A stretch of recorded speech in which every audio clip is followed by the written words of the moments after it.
Coming up in this devlog is a game with an epic boss battle. So there is this big boss. It shoots bullets, has huge lasers, and spawns exploding bugs. Like, a lot of exploding bugs. Oh, You died. who the heck made this? Wait, we did? We made this game for the Game of 2021 Game Jam. The theme was bug. I mean, we could just make a normal game and don't fix any bugs that would fit the theme pretty well, but I don't think that anyone would enjoy such a game. Because we actually wanted people to enjoy our game, we hopped onto a drawing board and discussed some ideas. We had a few ideas for the game. The first one that came to mind was that the player is a bug that wants to annoy people. Maybe a fly that would always want to land on people's hands and it had to be careful not to get slapped by them and get squished to death. But that felt kinda weird, so we moved on. We also thought about that somebody maybe could try to shoot down the bug with a glue gun, but that also felt weird. Glue gun was a good point. We started thinking about shooting and guns, and then we came to the conclusion to make a top-down bullet hell shooter, because we haven't made such a game, and it seemed kinda fun to try that out. We went with the idea and kept brainstorming for a bit. Eventually, we came to the conclusion that the player would have a shield. A shield which he could either use to defend himself or shoot it at the enemies to do some damage. It felt like a pretty cool concept, so we started making the game. So, after we settled for the general idea of the game, I began to work on the player. I started with just this white circle and rectangle, wrote a script to control it using mouse and keyboard, and give the player the ability to dash using the space button. I also made it so the shield could be rotated around the player when he moved the mouse and added a trail renderer, as you can see here, for a little bit more of a polished look. Then, the next thing to work on was the shooting mechanic, because, well, as you might imagine, making a shooting game without a shooting mechanic is pretty difficult. So, after some time I had that working. I mean, of course there were some bugs, as you can see, especially after importing the art for the player and putting him into the level that Benny already made. But in the end, I got it to work and we had a functioning player. So then with the player done, it was finally time for us to start designing the enemies.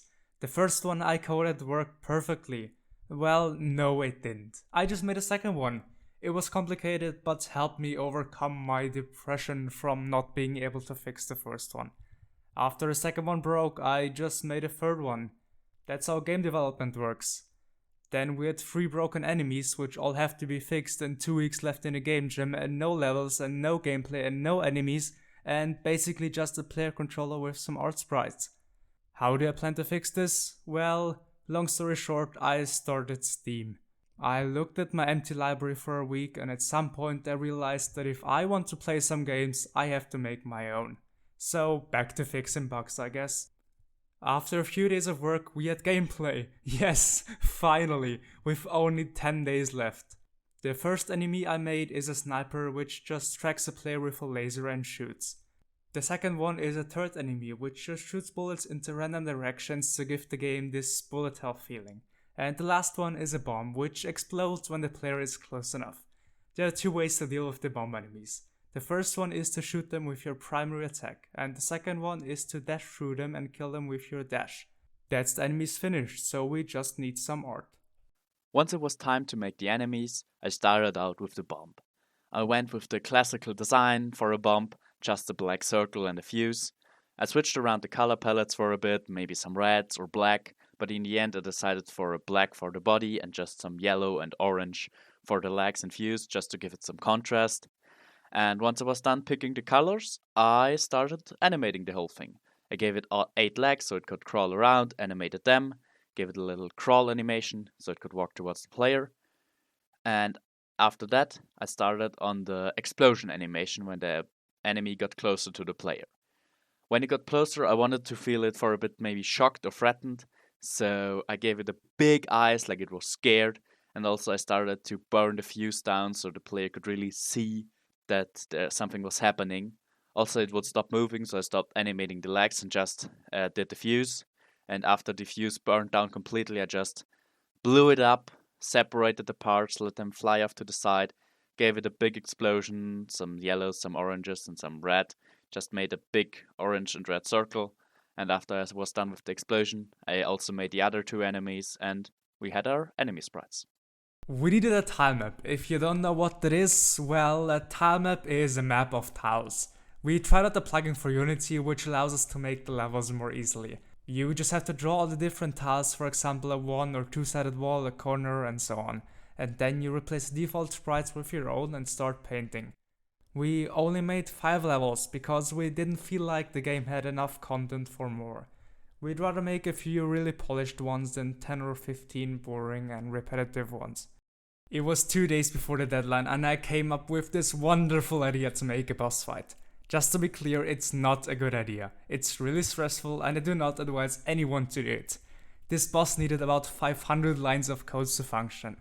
It was basically just code from all the existing enemies we have, but there was still a huge amount of bugs. In the first stage it just shoots bullets, and in the second phase the boss also activates its laser cannons. In the last phase it also spawns bombs, so it's a master enemy of all the others combined. While I was fixing the bugs and questioning my existence, Robin was actually productive and made some sprites for the boss. And then after some finishing touches like a health bar for the boss, the game was done and ready to export. We did really use every remaining minute of this game jam and submitted 22 seconds before the deadline. It was stressful, not gonna lie, but I think it was worth it. After the jam, we're finally finished with the game. And I have to say, we're quite proud of the game. I mean, there are some issues, as the people on itch.io already pointed out, but in general, it's pretty good. At least, we think so. If you want to try it for yourself, you can either play it on your PC on itch.io, the link is in the description. And if you're watching on an Android device, you can also check it out. We made a mobile version of it that you can play on your phone. It's currently only out for Android. Sorry for any Apple fanboys here, but Apple is just too expensive to develop right now. That will have to be a thing for the future. But yeah, if you want to check it out, both links are in the description. I hope you have fun with the game, and bye!